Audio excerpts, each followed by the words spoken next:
What's up, duelists? It's been a while. But today, banger ep. Quick ep, but banger ep. Got a bunch of news for you guys. Got a top 4 deck list from Ultimate Time Wizard Orlando, but first, we just have to silence some haters.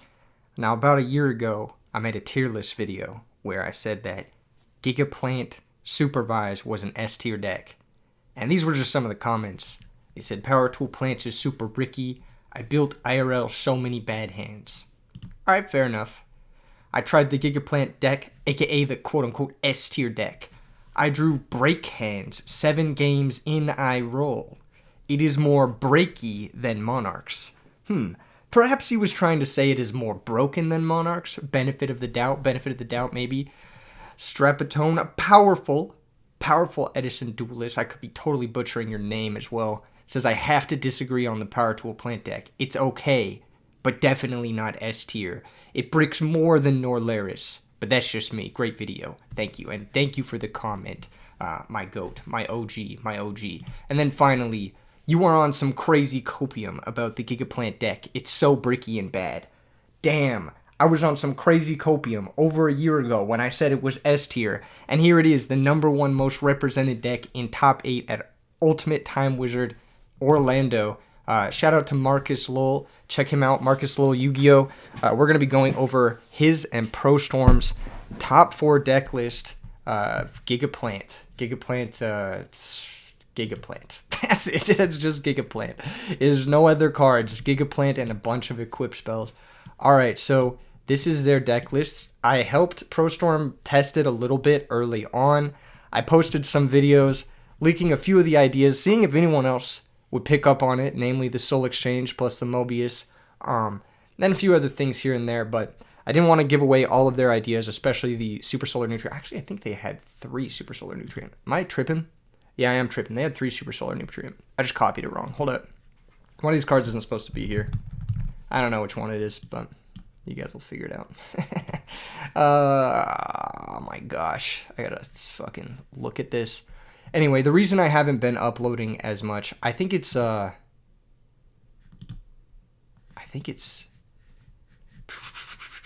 spell card for sure, right?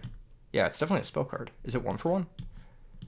I know Prostorm plays 1 for 1. Maybe I have Prostorm's list loaded up. I don't fucking know what I'm doing. Anyway, yeah, cut the 1 for 1, added the 3rd Super Solar. Makes sense. I'd probably still play the 1 for 1, but that's just me. Anyway, moving on to the deck list. This deck list is gas. It basically opens up the combo, which is like some type of Gigaplant Synchro play or Gigaplant Titanium play 50% of the time, which is really strong. This deck has a few bad matchups, has a few weaknesses. Of course, we'll get into that in a little bit, but I absolutely puts Vayu Turbo and Frogs in a chokehold. This deck dunks on those decks. It's like not even close. It may look really weird just at first glance, this deck, but trust me, it does the stuff. I'll show you a few test hands here in a second. But yeah, the reason I haven't been uploading so much is I got hurt a few days ago, actually like a week ago. I got hurt pretty bad.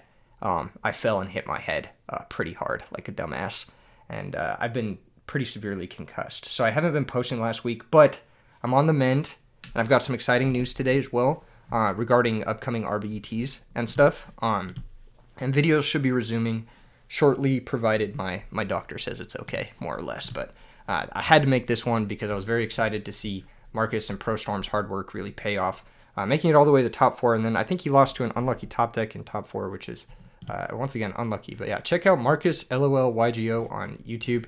Subscribe to him. He's going to be making a much more in-depth deck profile than I am. But let's go ahead and dive right into it. Double Lonefire, this is your best combo starter. It just gets you to Gigaplant right away. Lonefire plus Supervise is a huge board. You can get to this a bunch of different ways.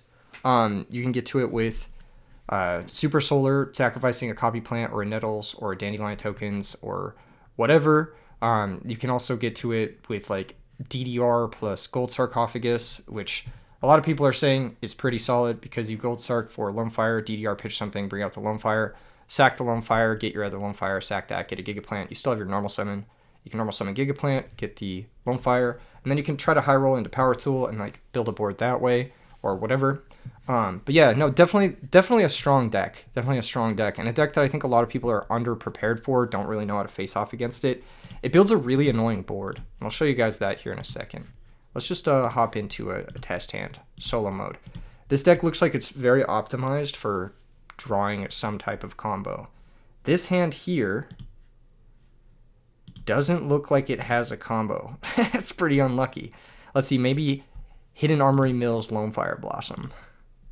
No, never lucky. All right, so they were telling me 47% of the time you open up a combo. Let's see this hand. Gold Sarcophagus plus Hidden Armory plus Supervised should be a combo. So let's just Upstart Goblin first to see if we hit the Lone Fire. We don't. Anyway, we'll Gold Sarc, get ourselves the Lone Fire, banish that, and then we've got Hidden Armory, maybe mill a Dandy here. Ooh, that would have been nice, wouldn't it? This grabs DDR. This hand is very discard heavy, and you're going to have to sacrifice your follow-up if you want to use your defense, but I think you're probably okay with that. So DDR pitch Brain Control, summon Lone Fire, activate Lone Fire, go get another Lone Fire to play around DD Crow, and then go get the Gigaplant. Now you can activate Supervise here, and you can choose to high roll a certain thing. You could go bring out Lone Fire, and you could sack Lone Fire, and you can go get, you can either choose to high roll and go get the Copy Plant and try to hit a 66%er on Power Tool Dragon. So we'll try and do that. You synchro with the Supervised Gigaplant, and the Supervised brings back Gigaplant. This would be an opportune moment for your opponent to DD Crow your Gigaplant. If they do have DD Crow. This is kind of a high roll combo. You can also just go Lone Fire, bring out Titanial, and that's a pretty fucking strong board. Lone Fire plus, or Titanial plus Gigaplant with a Supervise equipped with the Phoenix Wing set, it's pretty much gonna win you a lot of games. So, but just showing you the high roll version of this, you can Power Tool Dragon, go get the Supervise ideally. Let's just grab I don't know, DDR or whatever as the other piece of follow up. And we're going to hit Supervise. So now you can do this and then bring out Lone Fire, and then you get a Power Tool Dragon basically for free. And you can try to high roll again and try to hit another 33%er, or you can try to make Stardust Dragon, or you can just leave the Gigaplant equipped, which I usually prefer to do. Is just leave the Gigaplant equipped, and then set the Phoenix Wing and pass the turn. And this is your 6-card end board that you can get from a Gold Sarc plus a DDR. There are a bunch of other ways to build combos like this in this deck, and they're all really fucking strong. You can even go for like baby combos, like just make an 8-star plus a Gigaplant, and that's usually just going to survive and like overwhelm your opponent on the next turn, if that makes sense. Let's see what we draw here. But I hope you guys are getting an idea of this is a fucking wild hand. Upstart Goblin in the Cyber Valley. Yeah, well, this hand doesn't combo until the Sangan dies, and you kind of need the Sangan to die, so you would probably just wait until you can crash the Sangan. Or you would like summon Cyber Valley and like force them to act into it. Maybe they'll like summon Ashura or do something like that. I don't know. Or if you're going first, you could just set the Sangan and figure things out from there. But, you know, the deck is cool. The deck is really sick. And it's kind of proof that, in my opinion, Edison format is just really underdeveloped, honestly. And there are a lot of decks that I thought are really sick and really good that a lot of people hated on me in comment sections for a very long time, or on Discords for a very long time. And yeah, I hype it up a little bit. I say it's S tier, but if you're not top 4ing a tournament, like, or if you are top 4ing a tournament, like, that's pretty S tier to me. I mean, that's pretty fucking good, especially for a deck that has to break through a really developed meta. So they really cooked with this one.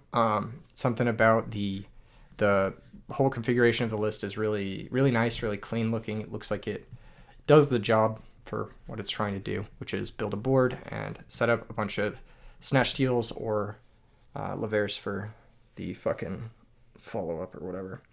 Anyway, few RBET announcemements. RBET LA, I believe day 1 is sold out or almost sold out. You can find info for that in the description below.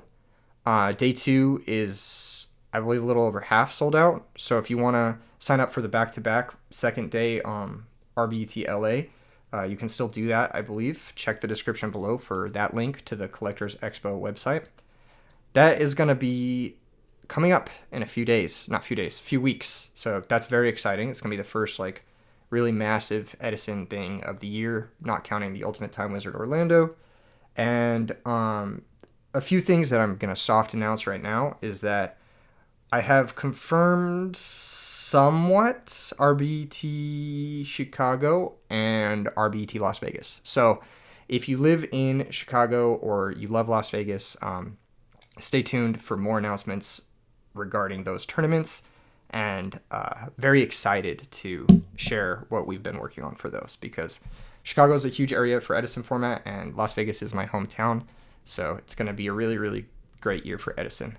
All right, guys, that's going to be it from me. A short video, very, very short video. Shout out Marcus. Go check out his channel if you want to see more follow-up content on this. He said he would be posting in the next few days about it. And it's an exciting deck, so definitely don't want to miss that. And shout out to Prostorm for always innovating, whether it's winning worlds with fairies, whether it's topping RBETs with dragons, or whether it's designing the Gigavise deck that is now sweeping the format. So yeah, shout out to Prostorm for being the GOAT. I'll see you guys in the next vid. Peace.